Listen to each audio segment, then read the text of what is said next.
Today, I'm going to talk about something that we have collectively gotten wrong for the past 6 years regarding Devil May Cry 5. What started out as a simple confirmation about how enemy devil trigger worked wound up taking me down a rabbit hole deeper than I could have ever imagined. Welcome to the facts about Devil May Cry 5's most misunderstood mechanic. To fully understand what we're talking about, we first need to cover the basics. Just like the player has a devil trigger form, enemies similarly have their own. And if you've never seen a foe glow like this before, that's because this specific mechanic is locked to the Dante Must Die difficulty, which is only unlocked after beating Devil Hunter and Son of Sparta respectively. On DMD, every single enemy in the game gains the capability to enter Devil Trigger. When enemies become Devil Triggered, several things change about them. First of all, they don't get moved around as easily. For example, demons that previously flinched from a single hit now take multiple strikes to stagger. Secondly, foes gain 50% damage reduction. All damage inflicted upon them is cut clean in half. And finally, they get a pretty nice buff to their damage. Needless to say, this power-up can be quite deadly, so understanding how it works means giving the player more agency in combat and a better chance at survival. As for what causes enemies to devil trigger, that's where things start to get murky. If you had asked me a year ago, what makes enemies DT? I would have an easy answer for you. I'd say that they DT once they've gotten to a certain health threshold and/or after enough time had passed. Additionally, taunting your foes or enemy stepping on them would cause their DT to kick in more quickly. It's not just me either. Pretty much anyone I ever saw give info on this topic would say exactly the same things as me. Even doing research online, there's scarce few sources discussing the mechanic, and those that do list these same principles. But here's the thing, it's basically all wrong. You can enemy step on foes to your heart's content. They will never devil trigger from that. Similarly, time is not a factor when determining enemy DT. I sat in a hotel room with these demons for well over 10 minutes without them ever getting their power up. Taunting enemies does in fact make them devil trigger sooner, but that isn't always true. And finally, enemies don't DT at certain health thresholds, though there is something behind the scenes that makes it appear that way. When I first realized this discrepancy with my understanding of the mechanic, I immediately went testing to find out exactly what was and wasn't true. Several members of my server were interested in the cause and decided to assist. As we began unraveling the mysteries, we started gathering more questions than answers. Initially, we discovered that enemies would DT sooner if some of their allies had been dispatched, similar to how Devil May Cry 3's enemy devil trigger works. Then we confirmed taunting made foes DT, but we found that the number of taunts required was inconsistent. Eventually, I stumbled upon the weirdest revelation yet. Enemies could devil trigger if Nero entered his devil trigger. And they could also DT by landing on the ground? Zippy, a member of the science team, also sent a message around this time saying that he discovered foes will take longer to DT after they've knocked you back. I spent 30 minutes letting a demon put some dirt in my eye, and sure enough, it took way more Nero DTs to make him devil trigger. This tangled web just kept getting more and more confusing. Me and the science team spent an entire weekend building our understanding of this bizarre mechanic, literally taking shifts to test various scenarios throughout the days and recording our results for those who come after. Eventually, I had built as much understanding as one reasonably could by pure observation alone, and there were still so many questions and obscure conditions that were shrouded in mystery. So I turned to someone who loves picking things apart just as much as I do, the Toaster Gent. Over the course of 25 hours worth of Discord calls and 55 hours of independent research on Toaster's part, I present to you a complete breakdown of enemy devil trigger in Devil May Cry 5. First, I want to cover things that are the same for pretty much every enemy in the game. Every demon has a value that I'm going to be referring to as hate. This hate value is what determines if an enemy enters Devil Trigger, with 150 being the threshold across the board for enemies and bosses alike, except for Dante and Virgil, but we'll talk about them later. Every enemy type has their own specific initial hate value they spawn with, 20 being the standard for a majority, with a handful spawning at 50 hate instead. So how do they reach that 150 mark? All enemies gain hate at specific health thresholds, 30 hate when reaching 50%, and 50 more hate at the 25% mark. These thresholds can trigger multiple times, so for example, if an enemy just got below 50% health, and then they were healed by a green Empusa, they would gain another 30 hate when dropping below half HP again. Taunting also contributes to hate, but with varying degrees of efficacy. Air and ground taunts apply to anyone within a specific distance from you. If you're within 7 meters of a foe, your taunt will yield 100% of its hate value, which varies from enemy to enemy, but usually air and ground taunts will add 20 hate to basic enemies. If you're 7 to 15 meters away, your taunt will raise their hate by 50% of its value, going down to 10% value between 15 and 25 meters away, and doing absolutely nothing to their hate if you're more than 25 meters from them. The special dance taunts for each character function the same way, but they actually add hate 4 times over the course of their animation, specifically at the same points that your style meter increases. Every character also has a lock-on taunt that targets a specific enemy, and this taunt actually gives double the amount of hate as air and ground taunts, but only to the enemy being targeted. Any other enemies in the area will remain unaffected. A flat 10 hate is added to enemies whenever Nero enters Devil Trigger, regardless of if you do the explosion or not. This has infinite range, so any enemy loaded into memory will instantly gain 10 hate. This mechanic is a strictly Nero-specific thing. No other character's Devil Trigger applies hate to enemies. The devs really just hate my boy. That being said, V also has a relatively specific way of giving enemies 10 hate, and that's by having his pets enter stalemate. Shadow or Griffin losing all of their health and becoming Ball will add 10 hate to all enemies loaded in. 10 hate is added to all living enemies when a demon is killed, which is a really cool callback to enemy DT in DMC3, but a lot more subtle in this game. A demon falling to the ground will gain 5 hate, and finally, enemies that are very close to another foe who enters DT can also gain 5 hate from their friend getting angry. For the last universal mechanic, there's one thing that can lower enemy hate, and it's them kicking you in the balls. Anytime the player gets knocked off their feet, enemies get minus 10 hate. They can't un-Devil Trigger, so if you've already crossed the 150 mark, then this really doesn't matter, but if you haven't, then it's a nice subtle way of making the game a bit easier if you're not performing the best. For clarity, you have to get knocked back. Attacks that just make you flinch or hyper-armoring through hits in DT will not make hate go down. The hate value can go into the negative, so theoretically, an enemy that has knocked you back enough might just never DT. What's more, if you die, every enemy's hate gets set to 0, regardless of if they were in the positive or the negative.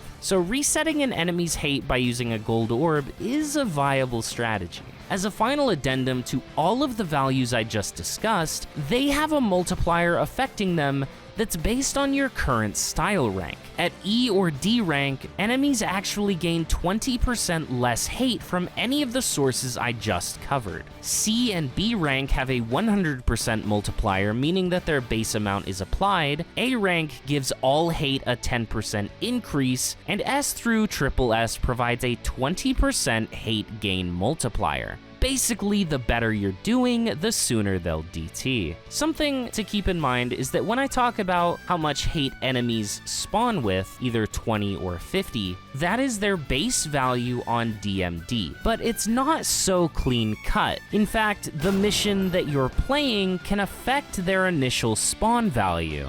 Starting from Mission 8, any enemy that has an initial hate value of 20 starts spawning at 30. Foes with an initial hate value of 50 remain unchanged. To make things more complicated, this is true for every mission after 7, except for Mission 10. Dante's flashback sequence sees the 20 hate crowd spawn at 20 hate. But if you go immediately into Mission 11, they start spawning at 30 again. This unique plus 10 modifier can also disappear. If you die and resurrect at any point in a mission with this property, all future 20 hate enemies will spawn with 20 hate instead of 30. All bosses and some enemies, except Dante and Virgil, have a threshold where they will start continuously building hate at a constant rate. At 25% health, bosses gain the universal 50 hate, but in addition to that, their value begins rapidly increasing by 0.1 every few frames until they devil trigger. Basically, this means you're guaranteed to see them DT, and if you don't, that means you either played really well or really badly. There are 6 normal enemies that also have this rapid increase, and unsurprisingly, they're some of the most deadly foes in the game. Fury begins gaining 0.08 hate every few frames at 20% health. Nobody and Proto-Angelo also get this increase at 20%, but they only gain 0.04 every few frames. Lusakia and Behemoth benefit from a 0.04 increase as well, but they begin gaining theirs at 25% health. And finally, the Empusa Queen gains a rapid increase of 0.07 every few frames at the 25% HP threshold.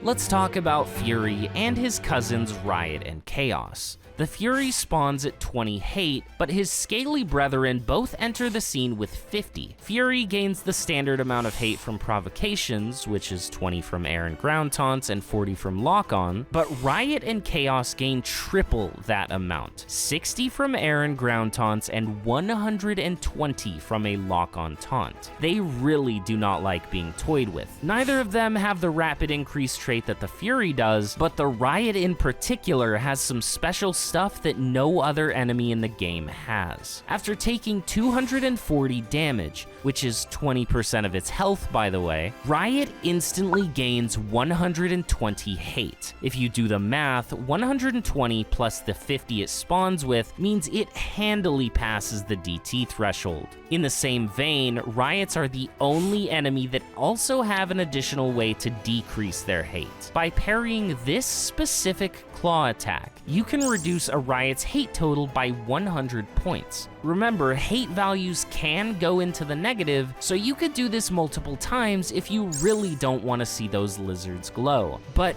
if you intend on leaving a Riot as the last enemy in a fight, he's gonna DT anyway. The Riot is actually programmed to constantly have his hate written to 999 if he becomes the final foe in a forced encounter.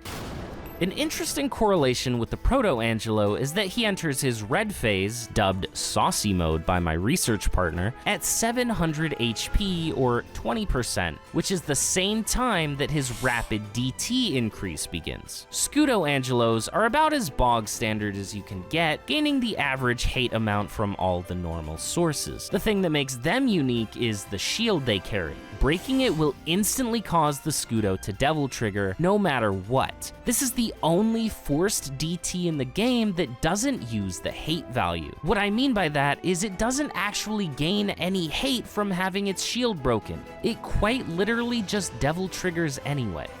The living skull emoji only has one particularly unique trait in that he gains half as much hate from taunts. So that's 10 from air and ground taunts and 20 from the lock-on taunt. Everything else about him is totally normal. Every boss, save for Dante and Virgil, spawn with 20 hate. And as I stated previously, they gain a rapid DT increase of 0.1 every few frames when dropping below 25% health. Interestingly, if one of these bosses were theoretically able to heal above that HP threshold, the rapid increase would actually stop. It should also be noted that Griffin and Shadow in Mission 18 aren't technically bosses, so they do not have this rapid increase either. For some reason, a majority of bosses gain half as much hate from taunts, so 10 from air, 10 from ground, and 20 from a lock-on. Because of this, I'll be pointing out values that diverge from that standard on each boss. And finally, just about every boss has their own unique conditions in which they gain some hate, so let's break it down. Goliath is exceptionally mundane, but he is one of several bosses that can be launched into the air by Nero's punchline breakage and Virgil's Hell on Earth. Upon landing from this special launch, he gains 5 hate. He also gains 5 hate when he falls to his knees, and maybe most surprising of all, he doesn't gain any hate from being thrown around by Nero's Buster animation, even if you throw him into the tower. The chicken lady actually has 2 hate values, one for the chicken itself and one for the witch. Specifically, the hate value for the chicken is what determines if the boss devil triggers, so that's the one we'll be focusing on. While it gains the standard 10 hate from air and ground taunts, it actually gets 40 hate from a lock-on taunt. 5 hate is added when Nero initiates the Buster animation, when falling to the ground, when the chicken goes berserk, and when it gets knocked out itself. For clarification, the chicken falls to the ground when it gets knocked out, so that means 2 instances of 5 hate are added. Once for rendering that half of the boss unconscious, and once for it actually landing on the floor. Punchline breakage or Hell on Earth can also add 5 hate, but it's considered the same as the chicken falling to the ground naturally. The Clifod Parasite probably has the least going for it in terms of hate. Everything is standard, and it gains 5 hate when falling down after its 3 tentacles have been dispatched. Those tentacles are also considered part of the boss itself, so Nidhogg does not gain 10 hate upon any of their deaths. The Flying Demon encountered in Mission 3 has normal values across the board, with 5 hate gain from the special knockdown animation of Hell on Earth and Punchline, and 5 hate gain from falling to the floor naturally. Curiously, Artemis juices herself with 10 hate when she begins her giant charge-up animation. The bits that she sends out to track you down don't have any hate values themselves, and they don't give Artie any hate when they're dispatched. This metal construct has a couple of interesting quirks. Similar to Malphus, it only gains 10 hate from air and ground taunts, but 40 from a lock-on taunt. This is another boss that can spawn things to track the player down, and in this case, it's a Saw Blade of Death, which everyone knows is much more dangerous than a regular Saw Blade. In the same vein as Artemis's bits, this Beyblade has no hate value and doesn't give anything to Gilgamesh when it explodes. If you remember one of the universal mechanics I mentioned towards the beginning of the video, enemies that enter DT will give 5 hate to other foes close by. But with Gilgamesh, when he devil triggers, he gives 5 hate to himself twice. That one realistically has no bearing on anything, it's just kind of funny.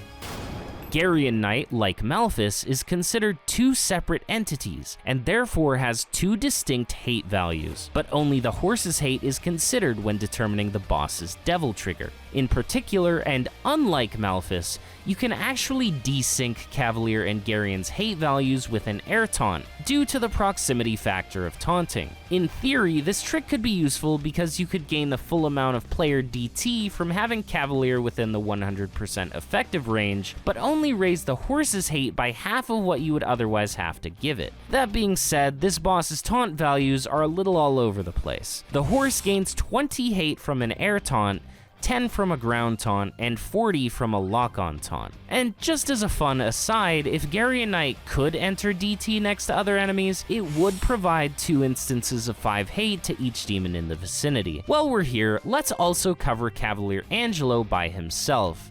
There's literally nothing special about him. King Cerberus is a boss that I personally expected to have a lot of special conditions, and it turned out to be the exact opposite. He gains 20 hate from air and ground taunts, 40 from lock-on taunts, and that's literally it. His 3 heads do not have separate hate values, nor do they do anything to the hate value when stunned. Even more strangely, he gains absolutely no hate from being knocked down or falling to the ground from any source, which is certainly an outlier in its own right. That title card is also my fresh off the scene new metal hyperpop band based out of Providence, Rhode Island. Check us out on no streaming platforms. We don't have anything yet.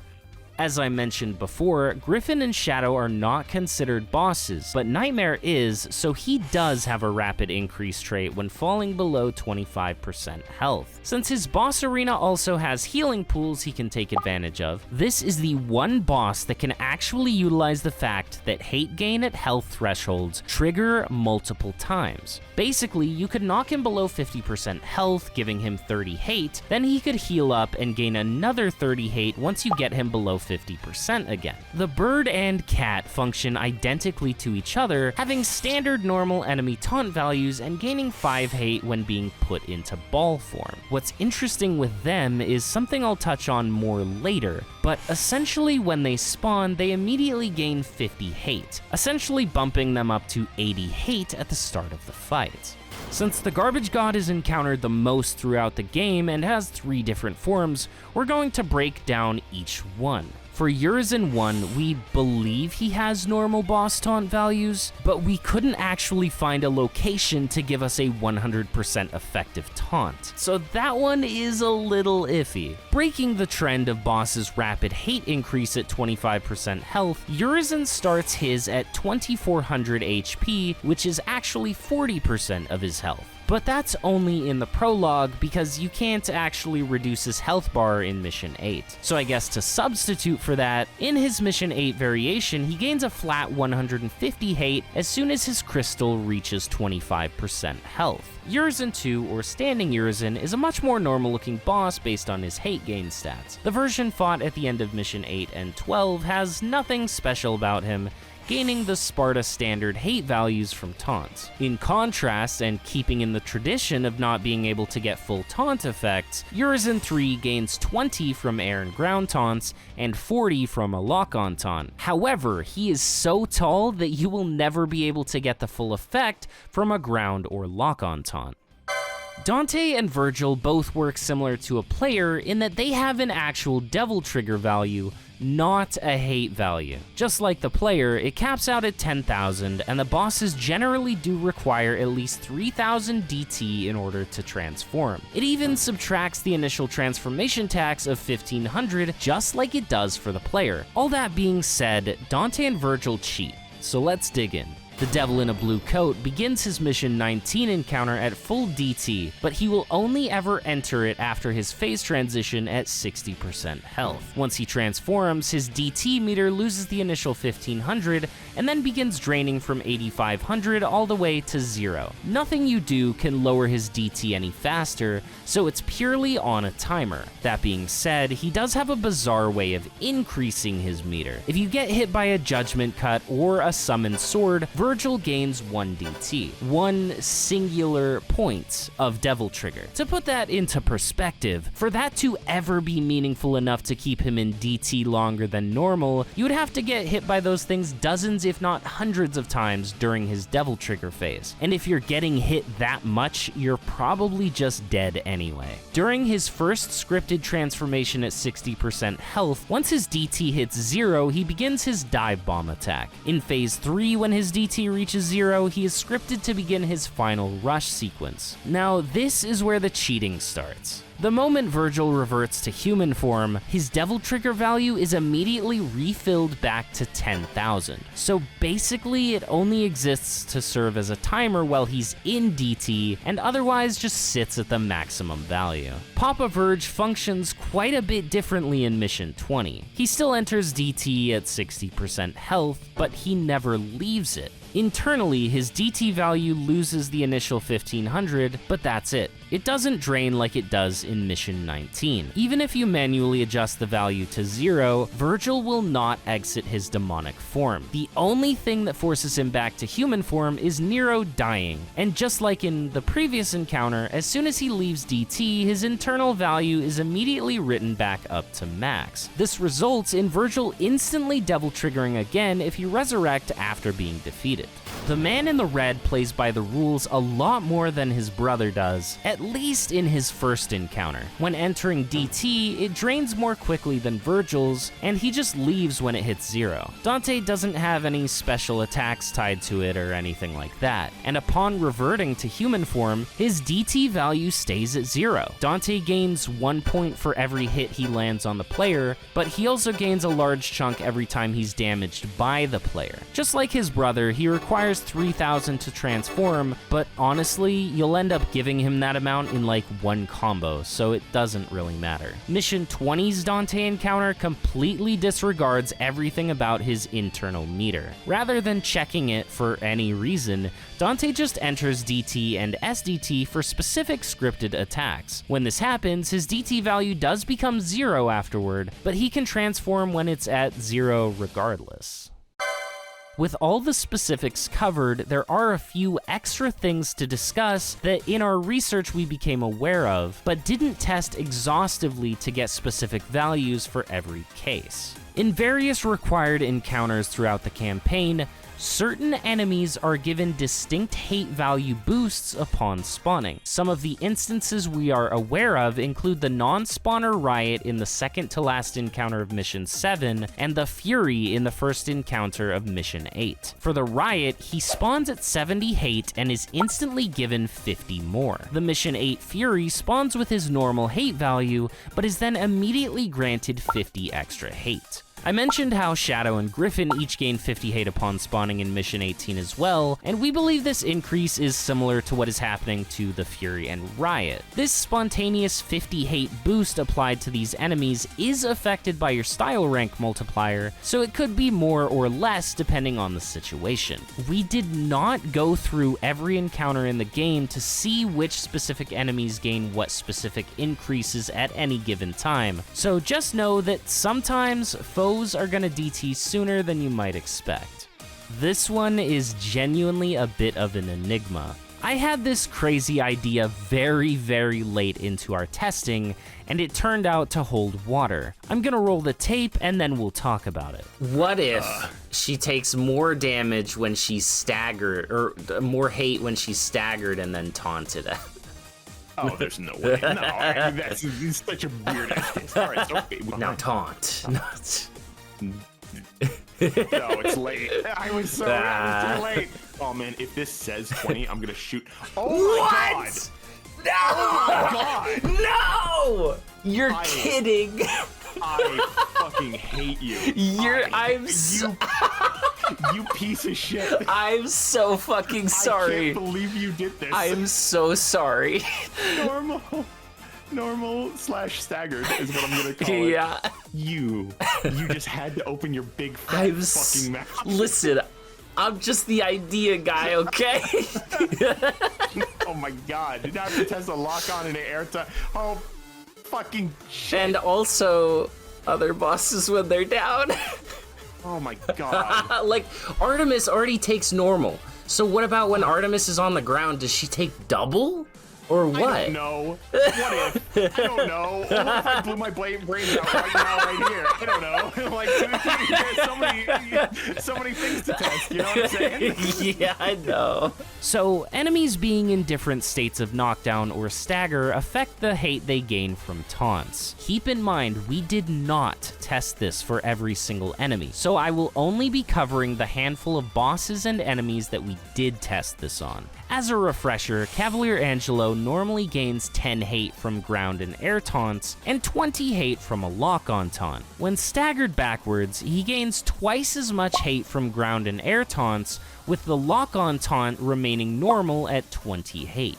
When Artemis is brought to the ground, she gains her normal 20 hate from air taunts, but half as much from ground and lock-on taunts. As for normal enemies, we tested the Kena, Antinora, and Judecca. For the Kena and Antinora, they each gained half as much hate from all taunt sources, but here's where it gets even more specific. In order to get this taunt value adjustment, the Kena simply had to be prone on the ground. But the Antinora will gain normal hate values when he's prone, which you can achieve by using Nero's combo D or bustering him down. Specifically, the Hell Antinora enters a crumpled state as a result of Nero's blue rose shots, and only in this crumpled state does he receive half as much hate from taunts. The Judecca is a stranger case still. The only time his hate gain is modified is as he's lying there impaled after a buster. He still only gains 10 hate from an air taunt and 20 hate from a lock-on taunt, but in this state he gains twice as much hate from ground taunts, meaning they add 20 instead of 10. You can see how we really started to get into the weeds with this one, and why we made the decision to just say,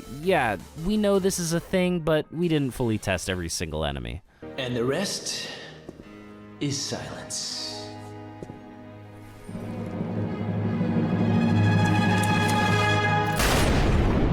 So there you have it. The complete breakdown of exactly how enemy Devil Trigger operates in Devil May Cry 5. Even after analyzing and explaining it all, I'm still in shock at how complex this system is. I mean, it's something that only actually happens in one difficulty mode out of the game's 6 campaigns, and there was clearly so much thought put into it. It's really awesome, and I am so glad that I've been able to share this stuff with all of you. And that's all from me, so thank you all so much for watching.